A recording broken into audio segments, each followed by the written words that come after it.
शहाजी महाराज की दो पत्नियां थीं। पहले जीजाबाई और दूसरी तूकाबाई। जीजाबाई के दो पुत्र थे, संभाजी राजे और शिवाजी राजे। तो तूकाबाई के तीन पुत्र थे, वेंकोजी, कोयाजी और संताजी। शाहजहां को शक था कि शहाजी राजे स्वतंत्र मराठा साम्राज्य का निर्माण करना चाहते हैं, इसीलिए उन्होंने सावधानी रखते हुए उन्हें बांगरूल भेज दिया।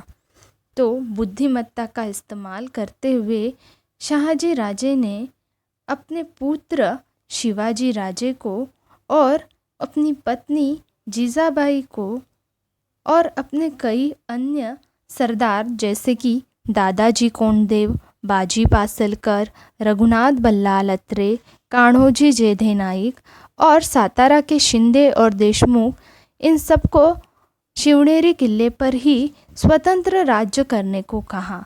आवश्यक राजमुद्राएं भी इन्हें दिला दी, जिसके बाद इन्होंने यहाँ पर स्वतंत्र मराठा साम्राज्य की निर्मित में अपना महत्वपूर्ण अनुदान दिया।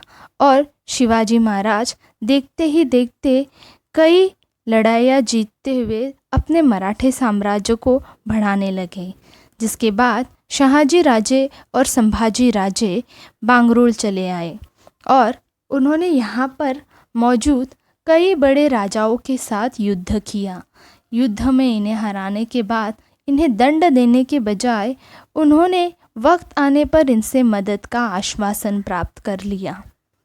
शिवाजी महाराज की बढ़ती गतिविधियों में शहाजी राजे का ही हाथ है, इस बात का शक आदिल शाह को हो गया था, जिसके बाद उसने वजीर नवाब मुस्तफ़ा खान के साथ और अपने कई अन्य सरदारों के साथ मिलकर शहाजी राजे को धोखा देते हुए कर्नाटक के जिंजी के पास कैद कर लिया और उन्हें जंजीरों में कैद करके बीजापुर के दरबार में हाजिर किया।